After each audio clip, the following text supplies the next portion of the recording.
देखते हैं कि ये क्या होता है, हमारा पीरियोडिक टेबल होता है। क्या होता है, हमारा पीरियोडिक टेबल होता है। ठीक है, अच्छा इसमें बेटा पीरियोडिक टेबल को हम 4 ब्लॉक में बांटते हैं। कितने ब्लॉक में बांटते हैं? 4 ब्लॉक में बांटते हैं।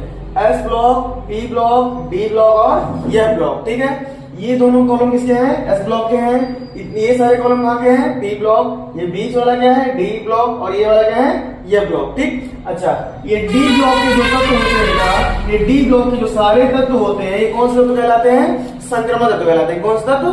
संक्रमण तत्व कहलाते हैं। लेकिन हम ये बोल सकते हैं कि जितने भी संक्रमण तत्व होते हैं डी ब्लॉक के तत्व होते हैं। जितने भी संक्रमण तत्व होते हैं वो डी ब्लॉक के तत्व होते हैं, परंतु डी ब्लॉक के सभी तो संक्रमण तत्व नहीं होते हैं। जैसे Zn, Cd, Hg और Cn, ये डी ब्लॉक के तत्व नहीं होते हैं। क्लियर? संक्रमण तत्व की परिभाषा है कि यदि हम तत्वों का इलेक्ट्रॉनिक विन्यास करते हैं, यदि डी कक्षक में आयुग्मित इलेक्ट्रॉन मिल जाते हैं तो कैसे तत्व होंगे? संक्रमण तत्व होंगे। इससे बेटा 4 क्वेश्चन निकलते हैं आपके। जैसे पूछ लिया कि मतलब संक्रमण तत्व या डी ब्लॉक के तत्व मुख्यतः रंगीन यौगिक क्यों बनाते हैं? तो ये मुख्यतः रंगीन यौगिक इसलिए बनाते हैं क्योंकि इनके डी कक्षक में आयुग्मित इलेक्ट्रॉन पाए जाते हैं। क्लियर? अच्छा ये चुंबकीय और पंचचुंबकीय कब होते हैं? जब बेटा इनमें इनके डी कक्षक में आयुग्मित इलेक्ट्रॉन पाए जाएंगे। जब इनके डी कक्षक में आयुग्मित इलेक्ट्रॉन पाए जाएंगे तो ये कौन से तत्व होंगे बेटा? चुंबकीय होंगे। कैसे होंगे? चुंबकीय होंगे। अगर युग्मित पाए जा रहे हैं कैसे होंगे? प्रतिचुंबकीय होंगे। ठीक है, अच्छा तो इतना ध्यान रखना आपको कि डी ब्लॉक के जो तत्व होते हैं मुख्यतः रंगीन यौगिक बनाते हैं, चुंबकीय होते हैं और संक्रमण तत्व होते हैं।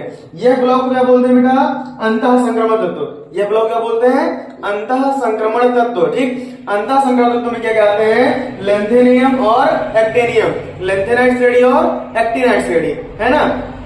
इसमें 2 सवाल पूछता है कि लेंथेनाइट संकुचन क्या होता है और एक्टिनाइट संकुचन क्या होता है। तो ध्यान रखना, बाएं से दाएं की ओर जब जाते हैं, चाहे लेंथेनाइट में चाहे एक्टिनाइट में, जब बाएं से दाएं की ओर जाते हैं तो इनके परमाणु आकार में क्या होती है?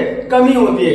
इनका परमाणु आकार घटता है और परमाणु त्रिज्या भी क्या होती है? घटती चली जाती है। ठीक है, जिससे इनके मतलब आकार में बेटा क्या आता है? सिकुड़न आता है। क्या पैदा होता है? सिकुड़न, जिसे हम क्या बोलते हैं? संकुचन। क्या बोलेंगे? संकुचन। इसी को लेंथेनाइट संकुचन या फिर एक्टिनाइट संकुचन कहते हैं। क्लियर?